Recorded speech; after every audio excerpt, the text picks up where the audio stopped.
the YouTube. All right, ladies and gentlemen, welcome to another fantastic episode of This Week in Reselling.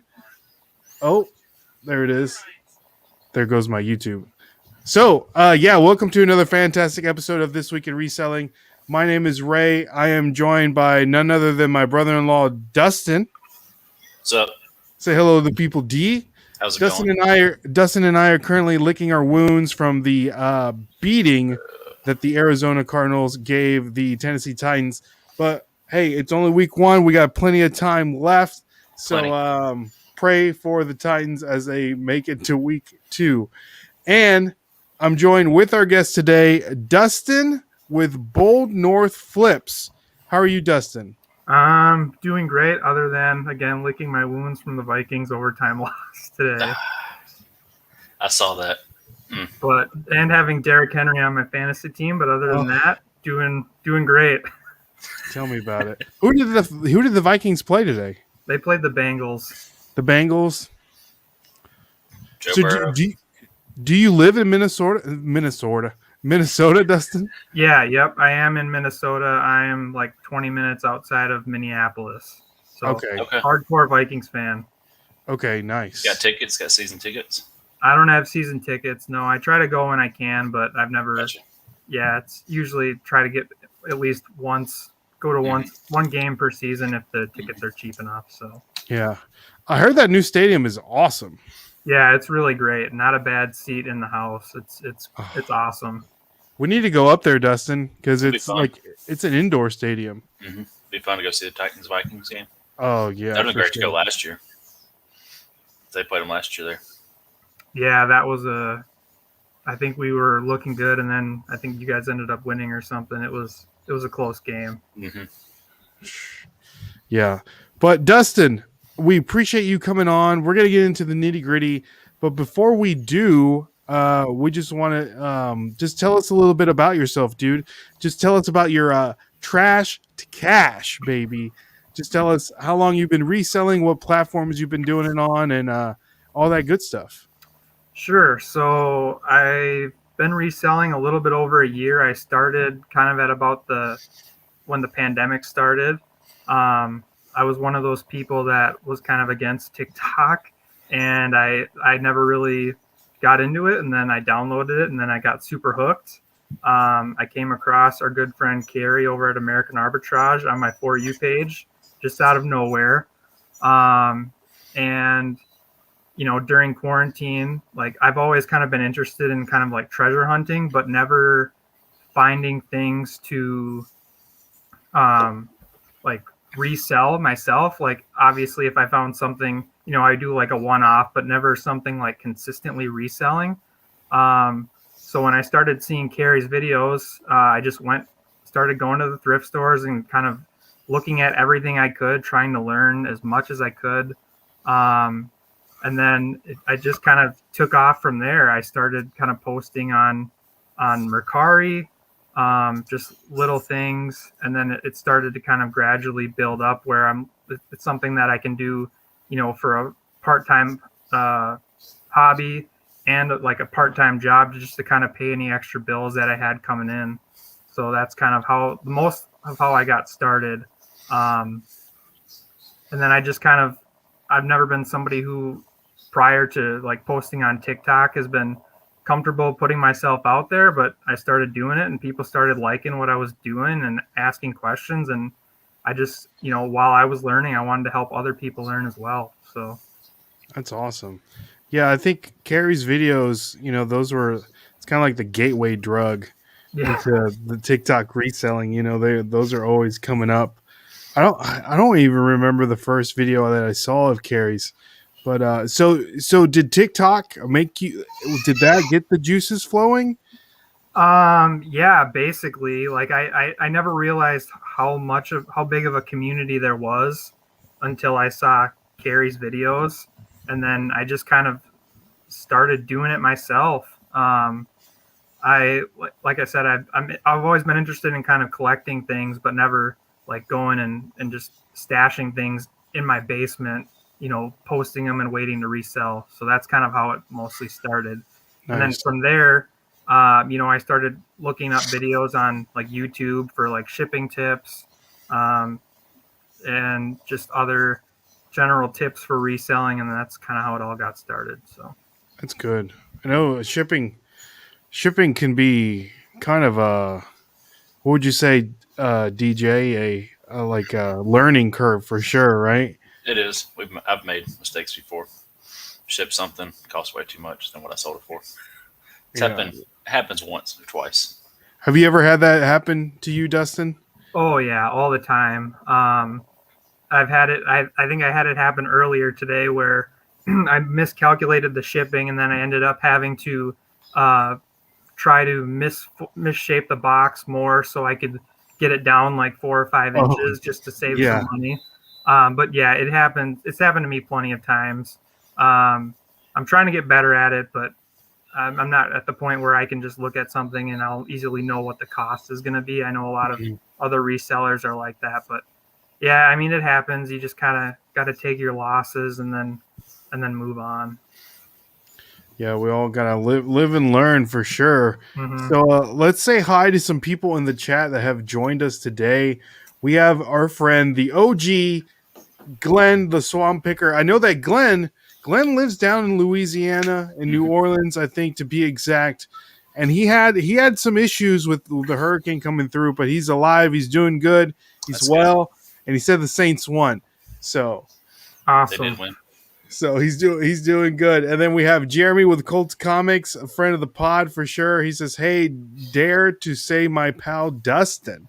I don't know which one he's referring to, but let's say both. And we have Boozer M, aka the Free King Reseller. He's in the building. And then we have our friend CL Furlong, straight from Australia. We are actually going to have CL Furlong on next week's episode, which I'm really excited about because I'm curious to see what the overall reselling vibe is in a whole different country, you know? And we'll be interviewing him in the future. In the future, because it'll be a day ahead of where we are now. So be on the lookout for that. And we have the amazing Jesse is in the building. And yes, Jesse says trash to cash, baby. Let's go. So yeah, so I'm glad everyone came on to join us today. So yeah, so Dustin, real quick, do you only sell on Mercari or do you sell on both Mercari, eBay, maybe do a little Posh or? Yeah, so I sell on mainly Mercari, eBay, and Facebook Marketplace. When I started reselling, I was kind of cross posting between Mercari and eBay, and I was noticing I was having a lot more luck on Mercari. eBay, when I first started, was kind of intimidating. Like, I know for eBay you have to keep consistently posting to get the sales, and build up your listings. On Mercari, it's not totally like that. And Mercari was a lot easier for me to use when I first started. I don't know if you guys have sold on Mercari, but it's way easier to list things. It's a little bit more user friendly for first time resellers. But for probably about my first 6 months of reselling, I was using Mercari, and then my sales kind of started to slow down on there. So then I kind of moved over to eBay, and once I started listing a lot on eBay, and I started taking, better pictures, filling in, every single detail, like the category, subcategory, all that stuff. That's when my sales started to kind of pick up on there. So I kind of moved more towards eBay as my primary platform, and then I sell on like Facebook Marketplace. When I list there, it's more of like cross listing. So anything that I have like that's on eBay for a while or Mercari, I'll put there. But those are the main three. And then I tried using Poshmark once. I think I have one pair of shoes listed up on there, but it was kind of confusing when I got signed up for it. Like, I got signed up and then like I had like 200 people following me already, and I'm like, oh, what's going on here? Like, it was just a little clunky, and I probably need to look more into like how it works. But yeah. Okay, nice.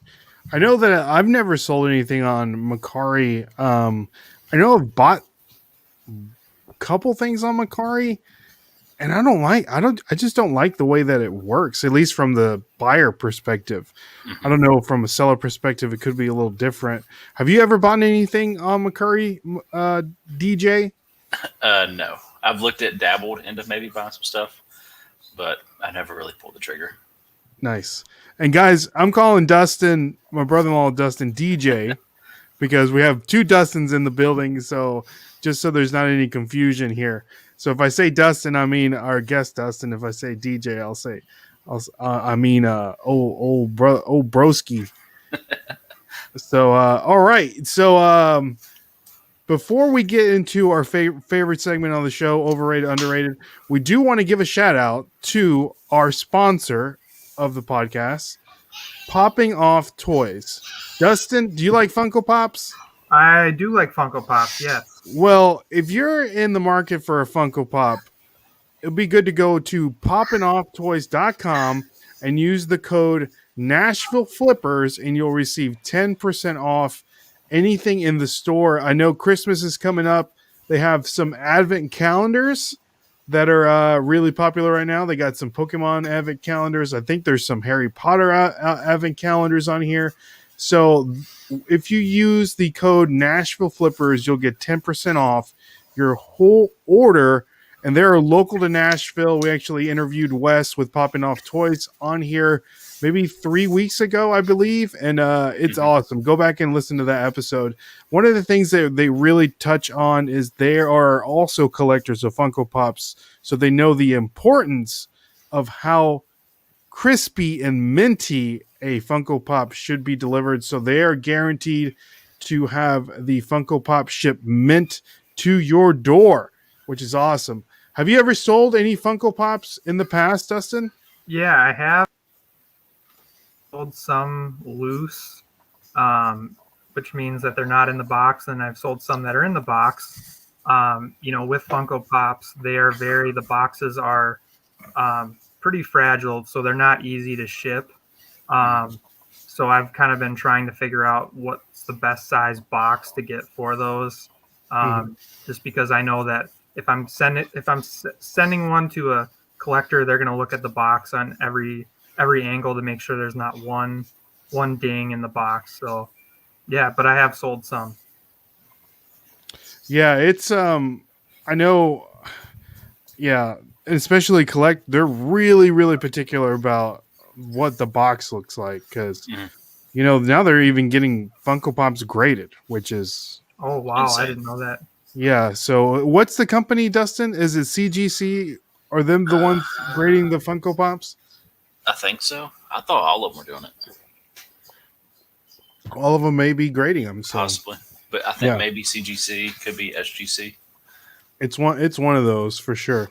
So that brings us to our favorite segment of the show, overrated, underrated, where we give you 10 different topics, Dustin, 5 having to do with reselling, 5 having to do with anything in the world under the sun, and you give us your opinion if they're underrated or overrated in your opinion. Sounds good.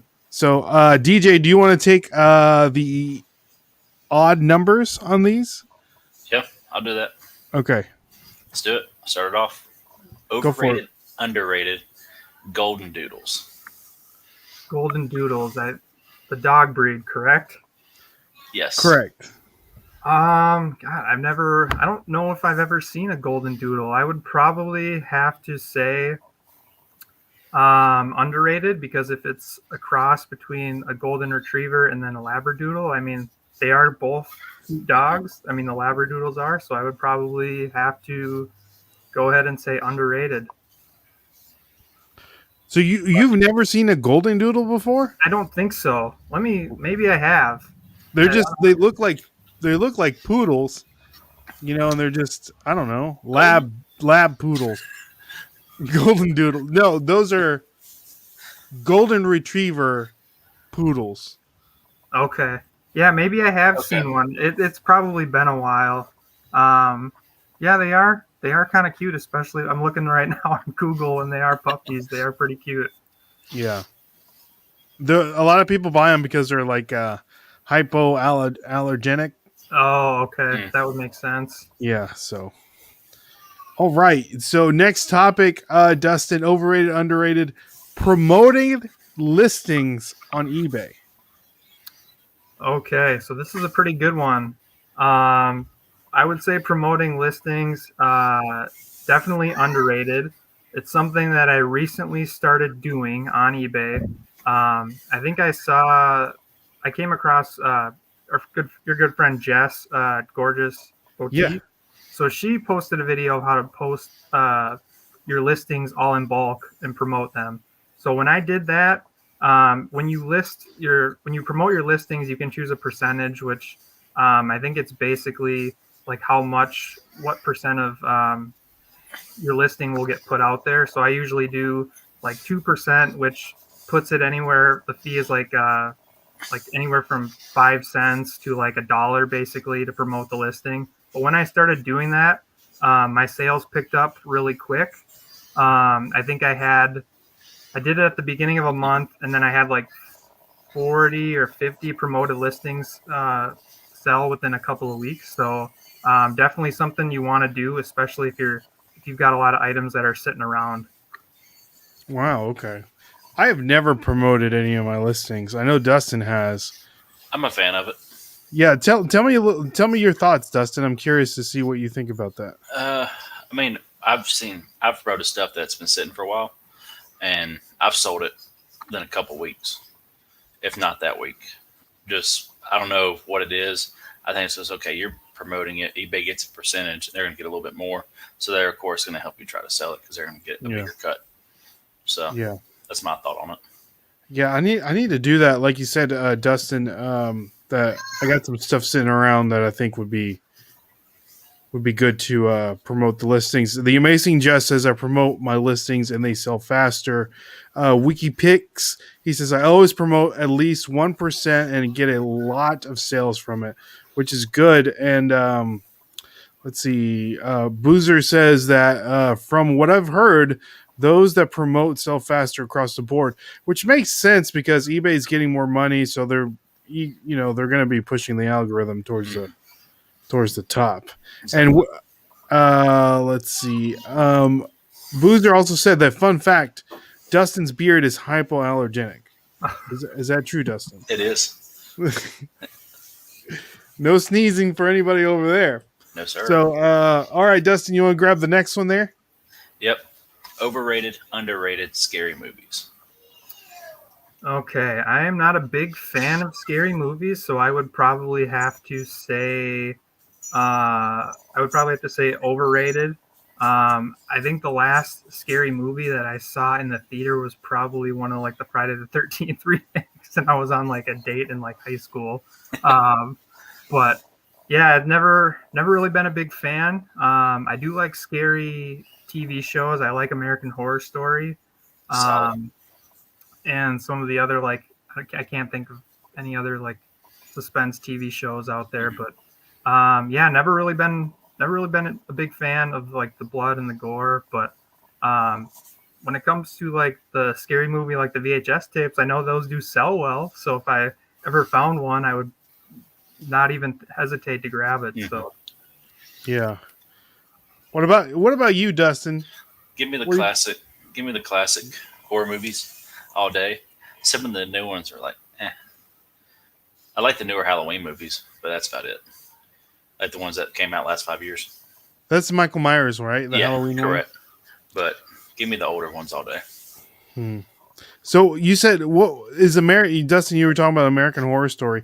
Is that like is that not a scary show, or is it just like it is? It's a somewhat scary TV show on FX. Yeah, and they just came out with one, American Horror Stories, which is like different stories. We just finished that up, and it was really good. Yeah, we are on. We just got through episode 5, so I think we have 2 more to go. Yeah. But yeah, those were pretty good, and I heard they're coming out with another season of those too. Okay, awesome! Can't wait for that. Dang, I need to get on. Get in on that. Get on it. Yeah, I don't like scary movies either. I get scared. Yeah, it's American Horror Story is like it's scary, but it's also kind of weird where you Right. kind of want to watch it. Where you're like, where is this going to go? What's going to happen? Yeah, it's definitely worth it. Some of the seasons are kind of hit or miss, but it's a different story every season. Oh, okay. Yeah, That's cool. and Okay. they all kind of tie in together as well. Oh. Yeah. DJ, what was the scariest movie you've ever seen? I don't know. I can't really. I'm curious to know the people in the comments what the There's scariest one. movie you've There ever is seen. one, but I can't remember the name of the movie. So scary you forgot the name of the movie, Dustin. Yeah. Yeah. It must be It's really true. scary. Yeah. WikiPick says, "How about them Titans? We screwed the pooch today." Yeah, we're not gonna talk about it. I ain't worried though. It's very disappointing. It's Marie says, "Hence the scary movie part, gents." Yeah. Hey, they scare me. I know that my sisters are infatuated with scary movies. They can watch them all day and not be scared. Love them.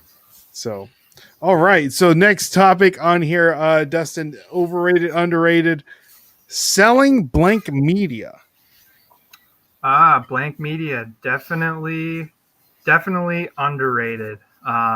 I think I've done a couple of videos in the past regarding the blank cassette tapes, VHS tapes, the Sony like Handycam discs.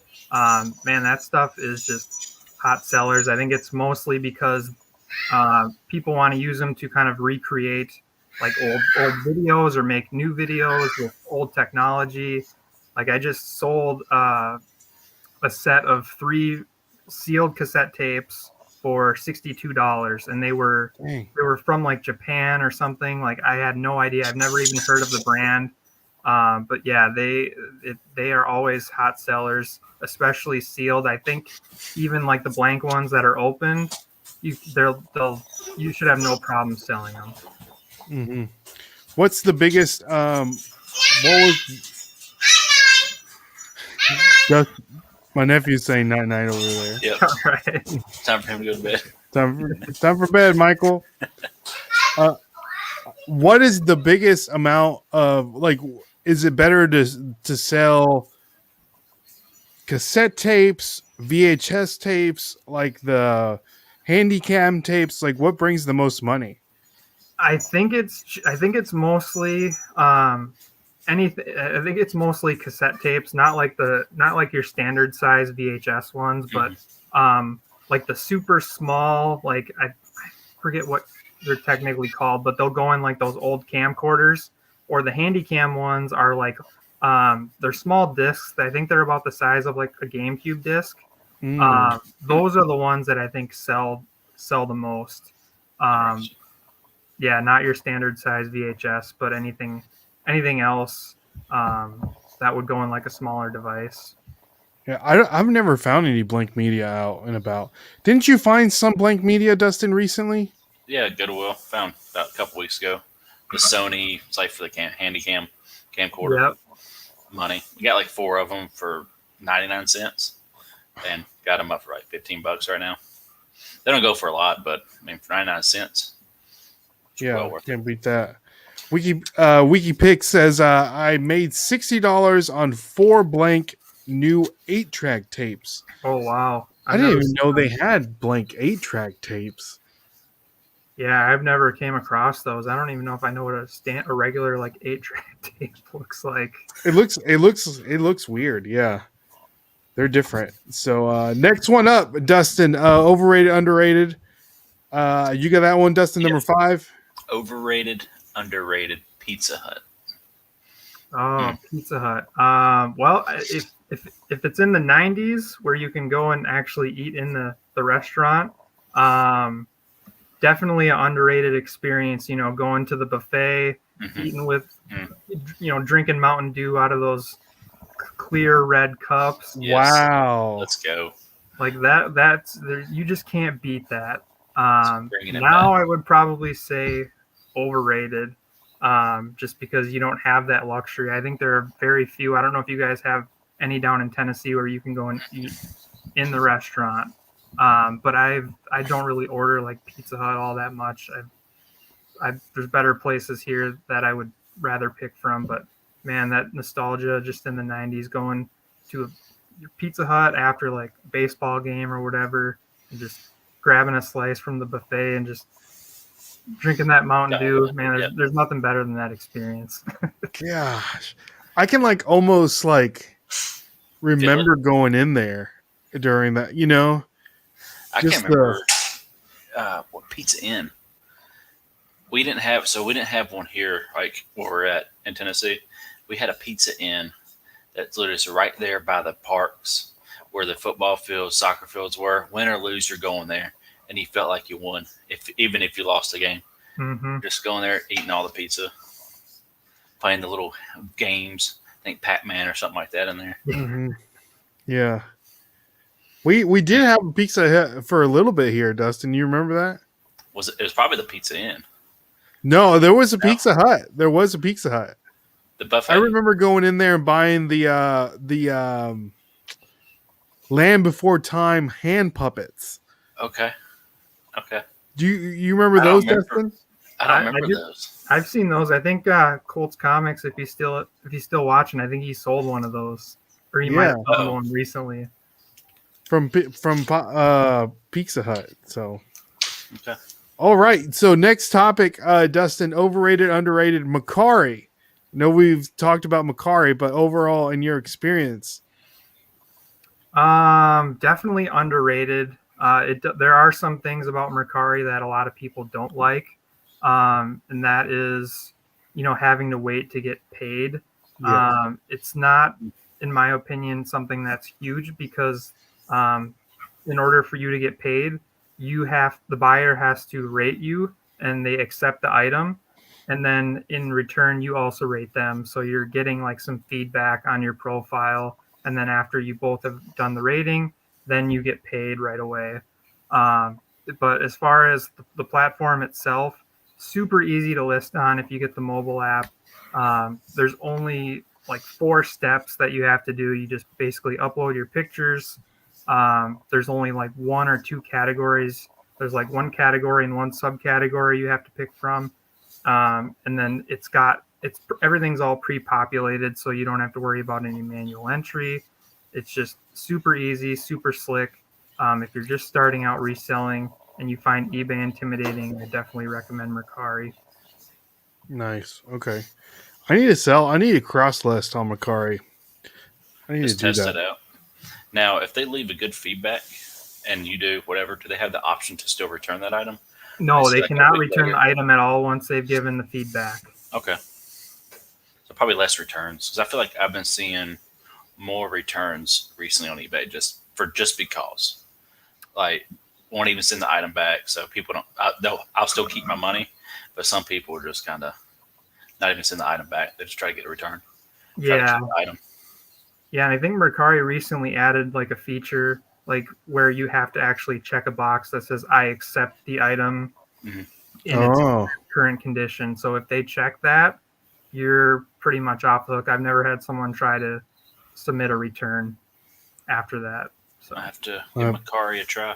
Buyer's remorse for sure. Exactly. So we have our boy Crispy Flips is in the building. Good to see you, Crispy. Crispy going down the street in the Crispy van that he just got not too long ago. Krispy Kreme. Oh, Krispy Kreme. Oh. All right, underrated or overrated, underrated. Dustin, number 7, my friend. All right, overrated, underrated. Justin Timberlake.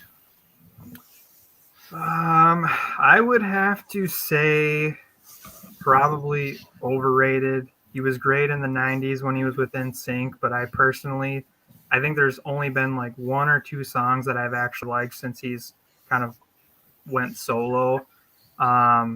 Just not a big fan of some of his latest music.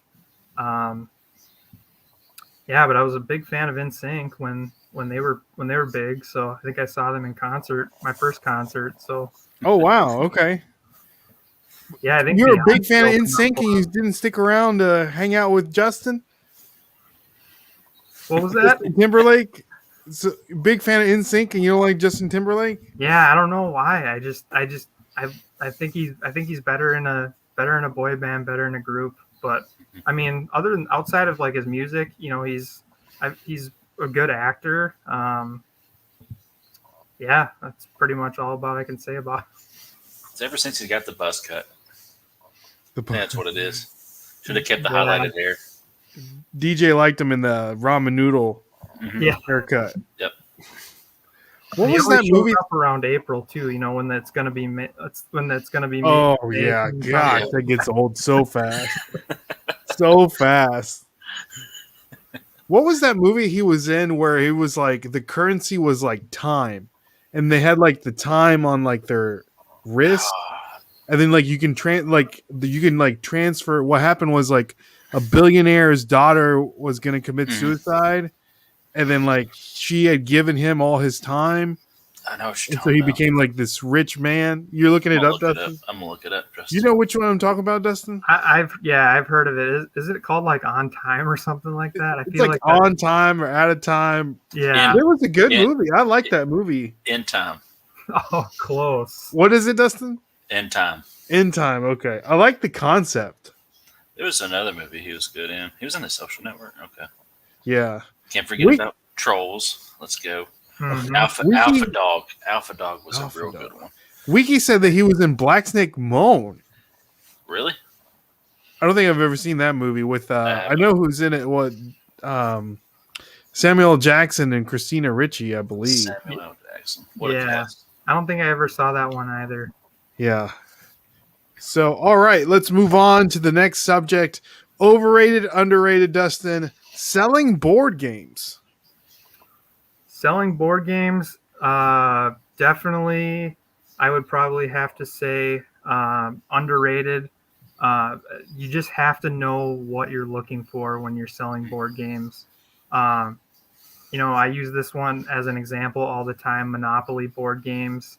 There's a lot of different variations of Monopoly. Usually, a lot of the special edition ones I look out for. They sell well, but there are other ones that don't. Like a good example is the Scooby-Doo one I picked up a few weeks ago. Picked it up for I think $4. It sells for about 30. You always have to verify. I do this every single time that all the pieces are there. If the pieces aren't there, you don't want to waste your time with it, unless it's maybe like the character pieces are the biggest ones with those special edition games. But if it's like a Monopoly game and you're missing one of the small little plastic houses, I typically don't count those. I just look for the main pieces. But yeah, I've been burned in the past by not looking through them before I grab them. So as long as you know to do that, if you know what you're looking for, you're looking up the comps, the box is in good shape. I think it's definitely worth it if the price is right. Nice. Love me some Monopoly games. Yeah. I know I think last week I found a Pokemon Gen 2 Monopoly, which I thought I was like, oh snap, I'm fixing to make a killing off this one. Mm-hmm. Which is still not bad. It's selling for like around 25 to 30 and I paid $2.99 for it. But like you said, Dustin, the character figures, the metal pieces in there, they were all there. And if I just sell the character pieces alone, they're like $10 plus shipping. So it was a no brainer picking it up. And the cool thing about it, when I opened the box, it had a Nesquik wrapper in it. And there was Pokemon cards in the box too. Oh wow! So clearly it was like for like literally like a kid was playing with this until I guess his mom like donated it. It wasn't any good Pokemon cards. It was just like Pokemon cards in the box. All over the Pokemon cards. Yeah, but I thought Pokemon parts before from Monopoly, the first one. What's that? Like the first Pokemon game, Monopoly. I guess you said Gen 2 you found. I think it was like the first one. First edition maybe, but the board was messed up and torn, so I just parted out and sold the pieces. I think I got like $20 for the little pieces. Oh, nice. Yeah, that's something I've never done, but I probably should look into that, especially if I don't check it before I leave. But one big thing too is the instruction manual is always pretty much a given, and sometimes depending on what game it is, like I've seen like a Dungeons and Dragons instruction manual, like for certain sell for like a couple $100. So it really depends. That's crazy. Yeah, and there are Dang. some games where you can't actually like look up the manual like online. Like Oh, this is a pretty new game. It was a Star Wars like I found it game. Like I think it's like one of those like look and find type things. I had a bunch of people messaging me if they could only buy the manual because they can't find the instructions online, and the manuals only sell for like a couple of bucks. So it's not really worth it for me to just part that out. yeah. But yeah, you might come across those types of Interesting. scenarios. Wow. Yes. CL Furlong says that he said I sold some D&D manuals for $160, 3 books that were reprints and paid $6. That's crazy. I know they got a bunch of dungeon masters looking for those manuals. You That's know. interesting. Yeah. So be on the lookout for those manuals. I know that I thought when I found the Pokemon Monopoly, I know that the Pokemon Master Trainer game is the one that's like worth a ton of money. And there's 2 versions of it, the first generation and the second generation. So if you see those out there in the wild, guys, Pokemon Master Trainer board game, I think it's like over $100. So That's crazy. it's a good one. It's a good one for sure. You found So a Dungeons and Dragons game a couple weeks ago, didn't you? yeah, I found a Dungeons and Dragons board game and had like new pieces in it, and it's over $100 board game, and all the pieces were there, and I was like, sweet, let's go.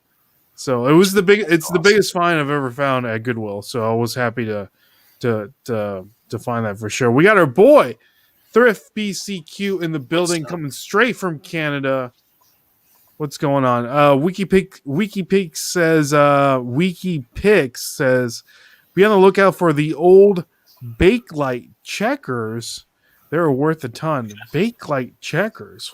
I might have to look to see what that is. Are they like wooden pieces, or I'd be curious to know. I'm looking it up now. I found a Rodney Dangerfield board game this week too. Oh, really? Yeah, I didn't even know he had a game. No respect for our boy Rodney Dangerfield.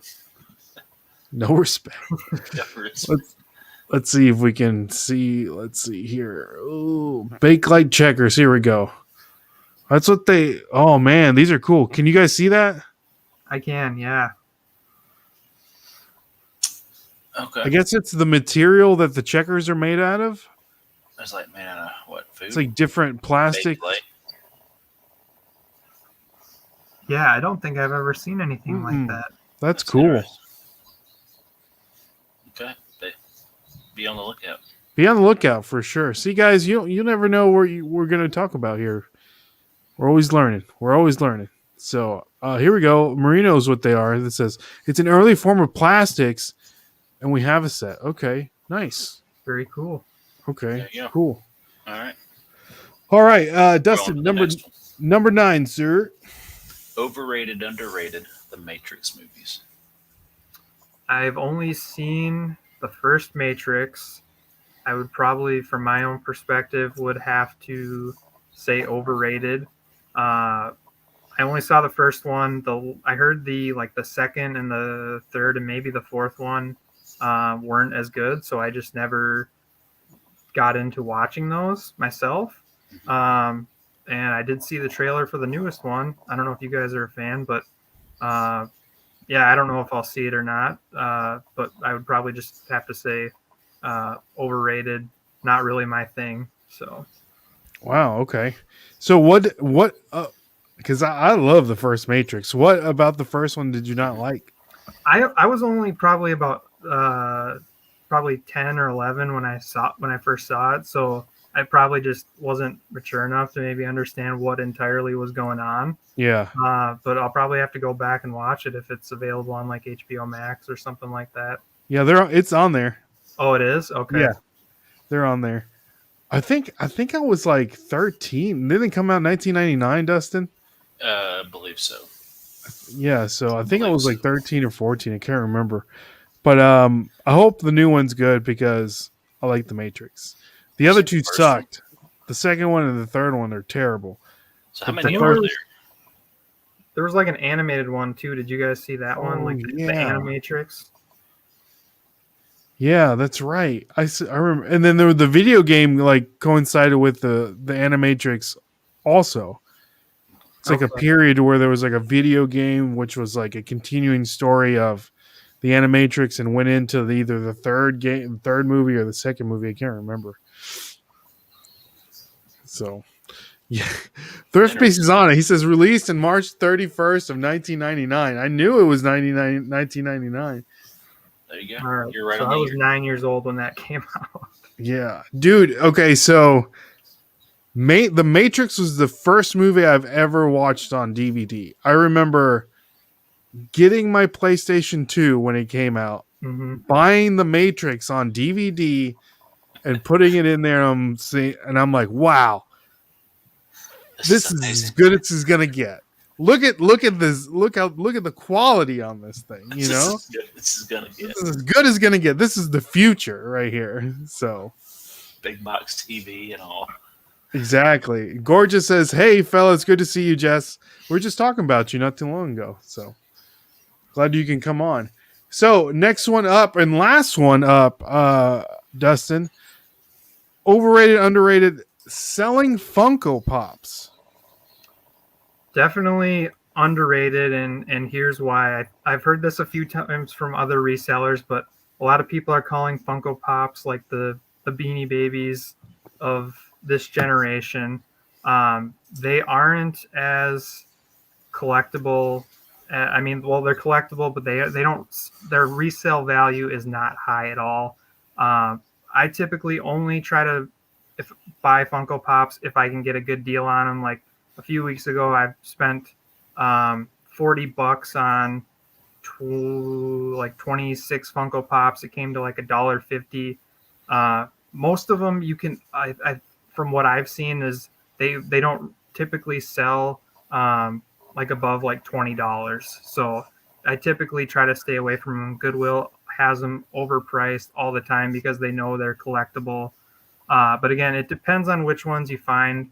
There are some like vaulted ones that you can't get anywhere that do sell for a good chunk of money, but buying them loose typically isn't great. If you do buy them in bulk, and always make sure that they're in the box, and look through them because there might be some duds or you might get some special ones. So nice. And again, guys, we had our friend Wes with popping off toys. That's what he does. He sells Funko Pops. Like that's his livelihood. So he said I asked him that question straight up. I said, "Are Funko Pops the new Beanie Babies?"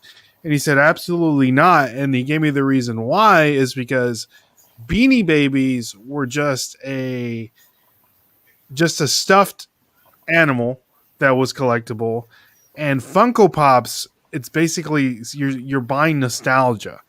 It's not just a stuffed bear or a stuffed moose or crab, but you're buying things that you like. Dustin snickers because he knows what I'm talking about. But it's everything. You can buy a Derrick Henry Funko Pop. You can buy a Golden Girls Funko Pop. There's something for everybody. A Guy Fieri Funko Pops. And he actually gave me, yeah, Thrifty says you're buying pop culture. It's all about pop culture. And one of the things, and this is a huge nugget that Wes from Poppin' Off Toys gave us, is that if you guys need to start collecting or looking for Funko Sodas. Now this is the new line of that Funko has, was basically like a Funko Pop inside of a soda can. And these are so new that it's like basically like when Funko Pops first came out. So I just pulled up some sold listings on eBay. So we have here, there's one, the Chase version of Thor is $55. We have Prince John from Robin Hood, $41. I mean, these are common sodas here. We have a Neo one $14.99, $40. Roger Rabbit, $14, and I think they retail all this stuff retails for like $9. So if you can find them out, if you can find them, definitely pick them up because right now the first like wave is just released basically. So now is the time to buy them. So the figure comes in a can instead of the box. Is that the? Mm-hmm. Yeah, it comes in a soda can. Okay. And then everyone is like they are what am I trying to say? They're like numbered, right? So like 1 out of whatever. So like let's use this one for an example. We'll pull it up on the screen. So this little guy comes in the soda can. It comes with the little, he called it a pog. So this is like 1 out of 2,500. Oh, wow. There's a possibility that you can get a chase. So the chase will say, the pog will say, you got a chase. It's like 1 out of 10 or whatever. But you don't know until you open like the can and the figure's inside, and the figure's like in a little black bag. So when you open it up, but people still collect them even if they're out of them because you can just put them back in the can. So I'm trying to see if I can find a chase that we can look at. Have you seen any in the wild? Because I haven't been able to find one yet. I have never seen any in the wild. That's how new they are. Because places like Target and Walmart, they're not even carrying them. You know, I haven't seen Replay Toys get them yet. Replay Toys has them. They do have them. Yeah, you can get them on Replay Toys, which is look at this one that just sold.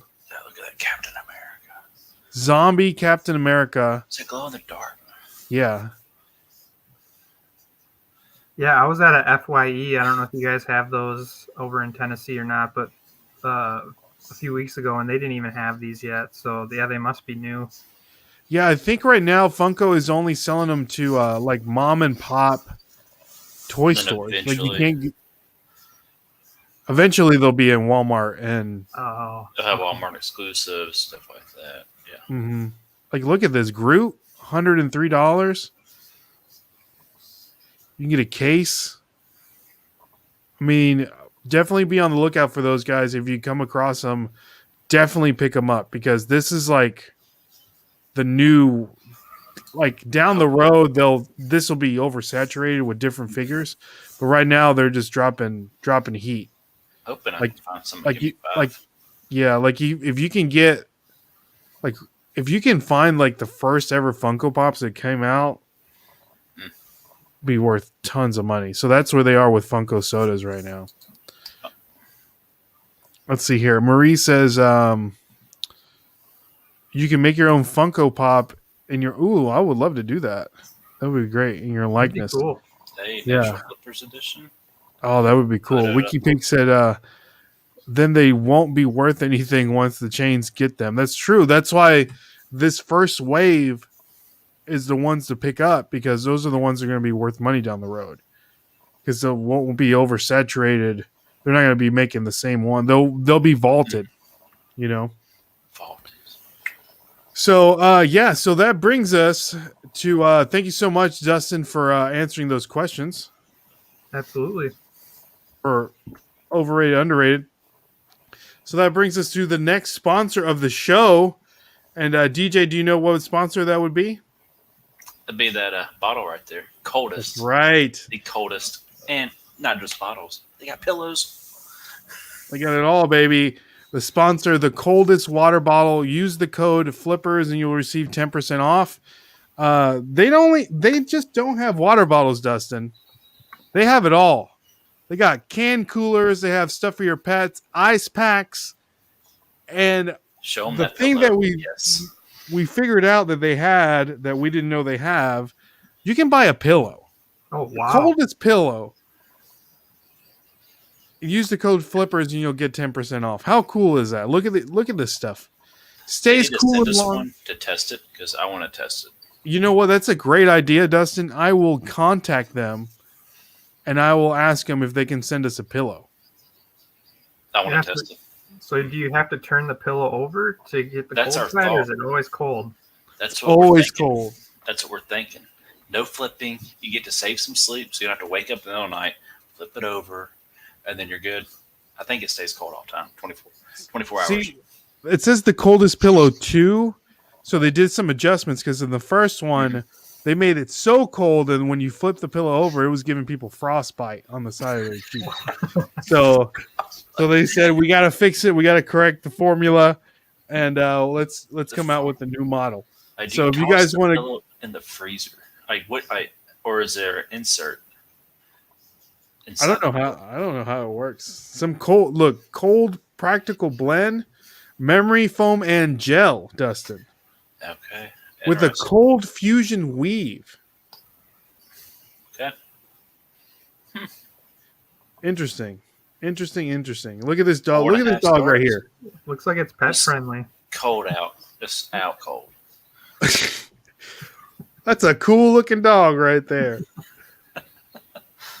So, guys, if you want to go to thecoldestwaterbottle.com, use the code Flippers, and you'll receive 10% off with your purchase on anything that you get there. So, really cool stuff. So, Dustin, you mentioned earlier that you were a part-time reseller. So, I guess you have a full-time job like Dustin and I do.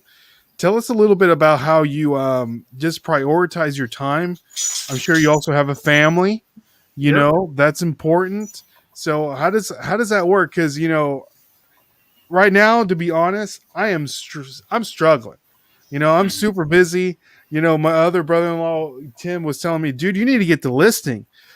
And I'm like, you're right, dude. I need to start listing my stuff because I'm getting all this stuff and I don't have time to list because, you know, I'm out doing other things and having other more sourcing, you know, and, you know, just tell us a little, give me some pointers, dude. Yeah, I'm still trying to learn myself. Lately, I've since I just got back from a vacation, it's been a little bit more harder to manage since I've got to kind of get back into that swing again of, you know, listing. I haven't actually listed in about 2 weeks, which is crazy. I need to start getting back into it. But as far as prioritizing, I don't map out my schedule. I probably should have when I can focus on, you know, my shipping and all that stuff.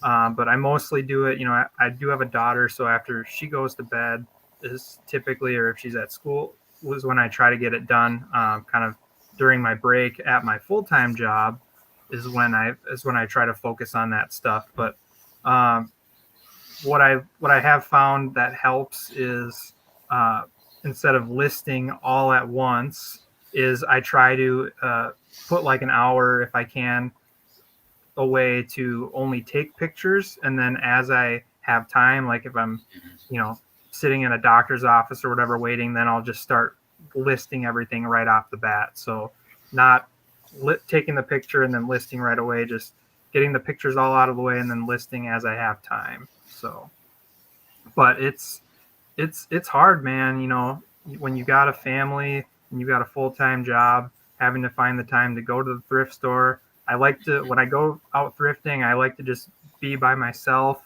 It's a whole lot easier if I got to sit and look stuff up. I don't want my toddler with me, right? It's just so, you know, finding that time is definitely important. Yeah. Yeah, it's tough. I know for every part-time reseller, I know Chris on here, Thrift Beast, he's got a little girl too. So, I mean, it's tough, man. I guess, you know, we still got to figure it out. So and taking the pictures, I would say I tried that out and it's definitely helps a lot. And then posting it, say like the next day or something like that. And I've been trying to is take, like, say I have orders, like 2 or 3 orders, say to get ready. Mm-hmm. Then I'll take pictures of 2 or 3 items and list those. So like, as I sell, I post what I sold. Kind of just to post through the week. That's good, D. Yeah. Real quick. Thank you to Thrift Beast. He dropped the link to Dustin's TikTok and his Instagram. So guys, if you're listening to this on the audio version, go down in the description below and we'll have Dustin Bold North Flips information down there. Make sure to give him a follow on Instagram and on TikTok. And next question here, Dustin. What has been your biggest flip and your biggest flop? Sure. So my biggest flip actually is nothing substantial. I wish I had a bigger one, but I did find a bunch of uh, GameCube games at a garage sale. It was, I think they were like 25 cents each. I think I paid maybe like $4 or $5 for the whole box. Uh, and I think I ended up selling those games. There were some pretty good ones in there, like Pokemon Coliseum. There was Oh, other Pokemon. There's like it's like a Shadow of Darkness or it's like something. XD Shadow. Yes. Yeah, two of those were in there. I had like Super Smash Brothers Oof. Melee. Like they were all the hits. Like you couldn't ask for anything better. So I think I made like 250, about $300 total off of that box. So Solid. yeah, that was my biggest one. I have not found anything like that since. I'm a fan of games.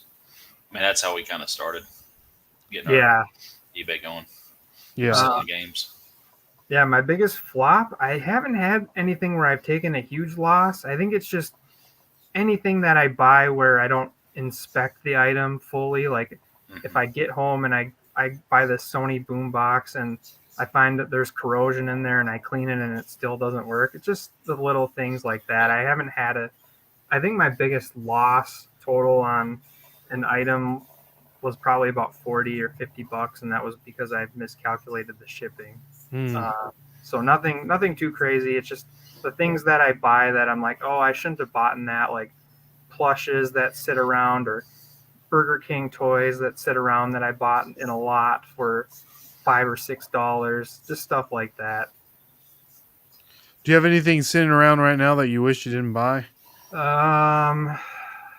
Yeah, I've got like a whole bin full of plushes that my Goodwill, like I never find plushes for like $1. They're usually like $3 or $4 that will probably sell for 10 or 12. So I've got a whole bin of probably 40 or 50 plushes that they're Disney store ones, but they're not like super like obscure. They're just like your standard princesses that I just probably shouldn't have bought. And they're just taking up space. And, you know, as a part-time reseller, I've got my storage has been kind of a big issue. I want to eliminate as much as I can with all of my other stuff that we've got with all my daughter's toys and all that. So trying to be a minimalist as possible, and being a reseller is kind of hard. Yeah, it's hard. My wife gets on me because she think I'm like a collector at heart. Mm-hmm. So like we'll go, and I think Dustin is too. We'll go really hard on something. And it's like I gotta have it. You know, it's like, and we'll collect. And she's like, this room that I'm sitting in my office, she's like, you can do whatever you want in this room. Other than that, you can't have anything else. You can't have any toys out of this room in the living room or anywhere else. So you can do whatever you want in this room, and that's it. So I can totally relate to that space. But Thrifty said that sheesh, those are game titles that dreams are made of. Yeah, man, those game titles are amazing. I know that video games are getting harder and harder to find just because the overall population knows that they're starting to be worth a lot of money. So I think people are taking upon themselves to maybe selling them on eBay themselves and not selling them at garage sales and put them in thrift stores and stuff. And that has to do with a lot of the whole graded video game market, you know, and seeing the news clippings about, you know, the Super Mario sold for $2 million sealed, graded, and all that stuff, which is a whole other podcast that we'll get into, because there is a really good video that I recently watched on how the graded video game market is kind of shady to a point to where the people that are owning the graded video game grader companies also own part of where the graded video games are being auctioned off. So there's some shadiness going on there, and they don't give you population reports on the graded video games, so you don't know how many of them are actually graded or not. So it's a little shady. See, yeah. So yeah, WADA is shady. Yeah. So something's going on there. So that's a whole nother podcast that I would love to get into. Maybe Thrift Beast, we'll get on here and we'll talk about it for sure at some point. So hit me up. So next question and last question, Dustin, and thank you so much for coming on. What's some advice for a new reseller that you have learned when starting reselling? Since I don't know, you're pretty new at this, only been selling for a year and a half, you said. Mm-hmm. And then what are some I can't talk today. And what are some tips for success for some experienced resellers? The first thing I would say is nail down the shipping portion. I see a lot of people ask about that, and the one tip of advice I can give is utilize your resources. Go on YouTube and just search how to basic USPS shipping tips or how to sell on eBay or Mercari. Those are some of the best things that you can do. Also, look at resellers on YouTube or TikTok and just see kind of what they're picking up or what they would what I would recommend for them. Like when I first started, and I still do this, I don't try to limit myself to one area when I'm looking up stuff. I always look at mostly pop culture stuff or top brands is the easiest way to go about doing it. Old Pokemon stuff, old like Pepsi or Coke stuff, plushes, that kind of thing. Just use the internet as much as you can. That's going to be the best way. There's just so many resources out there at your fingertips. That's great. Yeah. Yeah. That's awesome. Those are some fantastic tips. I know that, I don't understand. Like, I know, that's one of the questions I also receive is, the thing about shipping. And I'm like, well, do you have a scale? And they're like, well, no, I don't. And it's like, well, do you have a measuring tape? And they're like, no, I don't. And it's like, well, first get a scale and a measuring tape, because that's the key to success. And then don't do free shipping, for when you're first getting started, do calculated shipping. So the buyer pays for the shipping and you really don't have to worry about it. But I'm like, just get you one of these scales. See, I have one right here, ready to rock and roll, so. You got the same one. Yeah, I think I have a similar one. Yeah. It's like a 50-pound scale. Mm-hmm. So I don't know. People maybe we need to all make videos on like what you need to do for shipping is get you a scale and a tape measure, So Scale, tape measure, tape. Yeah, that's it. Yep. Keys to success. Well, Dustin, I really do appreciate you coming on. I know Dustin also appreciates it. This was fun. Again, guys, if you want to follow Dustin on the social media platforms, they're down in the description below. So anything else that you want to say to the people, D? Risk it for the biscuit. Risk it for That's the all biscuit. I'm gonna say. That is all. There you go. Yep. Risk it. Hey, we do have some Risk It for the Biscuit t-shirts. They're down in the description below. So if you want to purchase those, check those out. And Dustin, anything that you want to say to the people? I just appreciate you guys having me on this show. Everybody that follows me on TikTok or Instagram, I would definitely appreciate it. I've been trying to get my account, getting my account moving again. I've been having some little traffic, so I appreciate all the support, and I hope to collaborate with all of you again sometime in the future. For sure. Absolutely. I know it's been weird. I think the algorithm on TikTok has shifted, so it's being really weird to me too. So don't feel like you're not getting any views, because your boy's not getting any views either. So just got to keep chugging along. But hey, real side note, Dustin, I know that one of your videos that went viral was your Star Wars video. Do you want to tell us a little bit about that for the people that may not know? Yeah, sure. So this is kind of something I've started to kind of dabble in with the items I picked up. So I found a Star Wars trilogy VHS set at a yard sale. I think it was $1. And these were the original VHS tapes. They weren't the remastered ones. I also found an old TV at that same yard sale. So I was going to end up doing like my standard reselling video, like, oh, I found this, but I just basically did a video of it popping it in and showing that it was the pre-edits, and it got like 250,000 views and like 240,000 likes or something like that. So yeah, that was one of my best videos. But I've been trying to do a lot more content like that if I find something that I know people are gonna like. But I definitely recommend, if you go to my page, checking that out, because I did a couple of videos on some old footage from those old tapes. So nice. Did you end up selling those VHS tapes? no, I did not. I'm keeping them for myself. After I read the comments, I'm like, man, these things are special, and I love Star Wars, so I'm gonna hang on to them. And I held on to the TV too. Nice. So, yeah, I know that those pre-edit, before George Lucas got his CGI hands on everything, those are actually, like you said, they're rarer than people think they are. yeah, and I think they sell for about $40, so not like super out there, but it's just something that I have to hang on to. It's just too special for me as kind of a collector. I just can't part with them.